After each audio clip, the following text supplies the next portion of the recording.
Prefacio.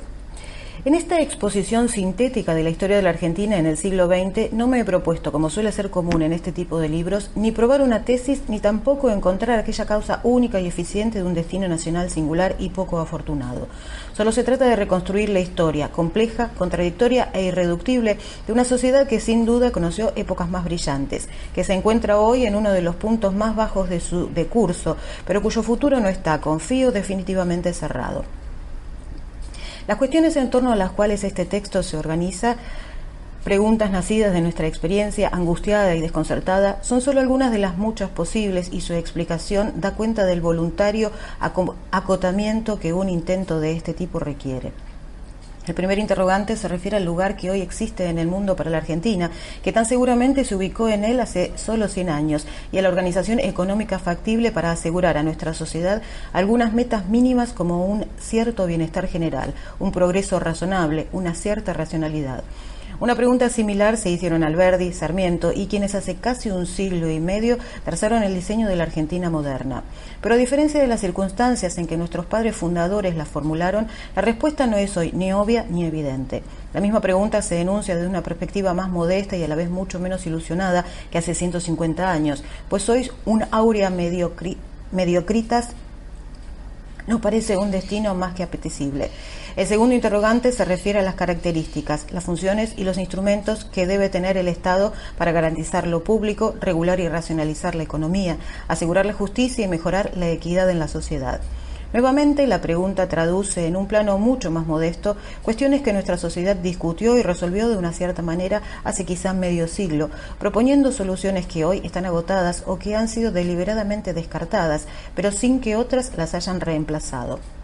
El tercer interrogante se refiere al mundo de la cultura y a los intelectuales y a las condiciones que pueden estimular la existencia de una creación y un pensamiento que sean a la vez críticos, rigurosos y comprometidos, y que cumplan una tarea útil y aprovechable para la sociedad, explicando la realidad y proponiendo alternativas.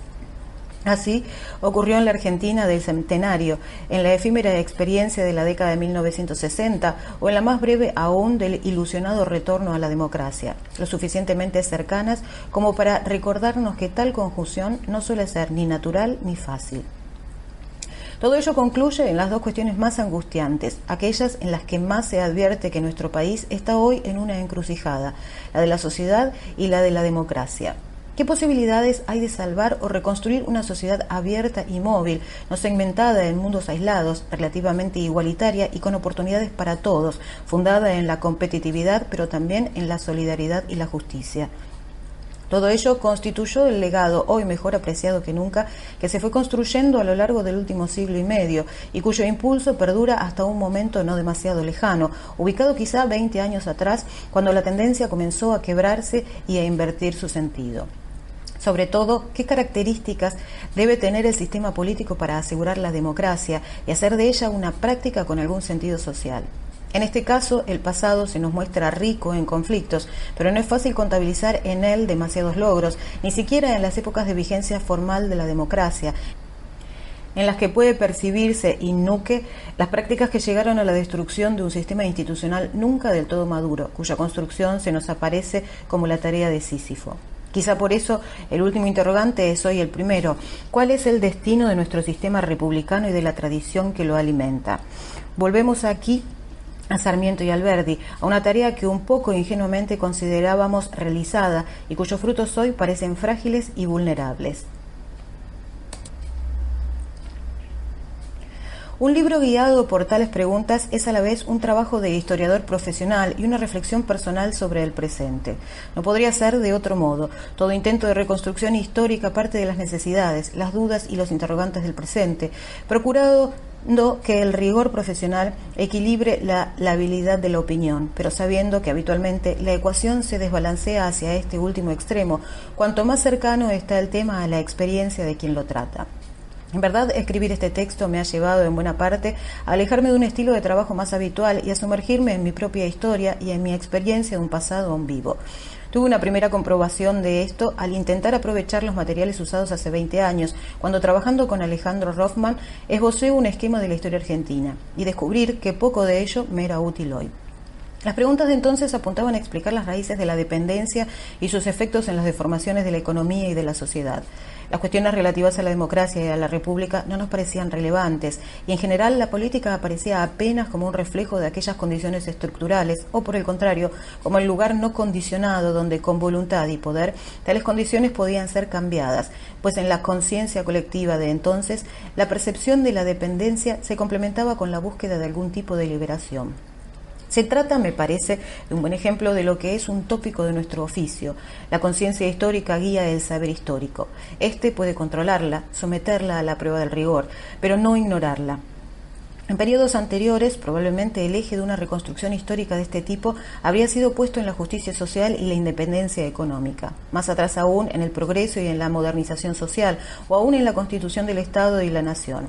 Ciertamente esas perspectivas no desaparecen para el historiador y están incorporadas a este relato como lo que en sus tiempos fueron, aspiraciones, ideologías o utopías movilizadoras.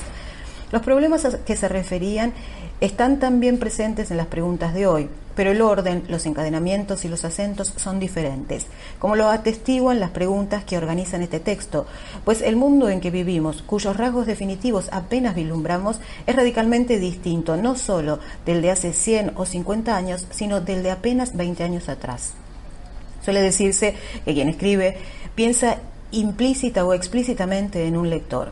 Empecé a escribir este texto pensando en mis colegas, pero progresivamente me di cuenta de que mi lector implícito eran mis hijos y los de su edad, adolescentes y niños, los que casi no tienen noticias de nuestro pasado reciente, ni siquiera de los horrores más cercanos, pues nuestra sociedad cada vez cuida menos de su memoria, quizá porque hoy padece de una gran dificultad para proyectarse hacia el futuro. En varias partes del texto quise tan solo dejar un testimonio, quizás académicamente redundante, pero cívicamente necesario, pues sigo convencido de que solo la conciencia del pasado permite construir el futuro. En tiempos en que el pensamiento de la razón se suma también el del corazón, quiero seguir creyendo en la capacidad de los hombres para realizar su historia, hacerse cargo de sus circunstancias y construir una sociedad mejor. Agradezco a Alejandro Katz su confianza en que pudiera escribir este libro, a Juan Carlos Corol y Ricardo Sidicaro su lectura atenta y sus observaciones. Solo lamento no haber sabido aprovechar sus sugerencias en todos los casos. Cuando empecé a trabajar en este texto, le pedí a Leandro Gutiérrez que cumpliera esa función de lector crítico y me prometía, como era habitual entre nosotros, un diálogo poco complaciente y muy fecundo. Siento que no haya podido ser así, pero estoy seguro de que mucho de su espíritu, agudo, hasta ácido, pero enormemente cálido, está presente en estas páginas, pues con nadie como con él, salvo con mi padre, he aprendido tanto de la historia. 15 de octubre de 1993.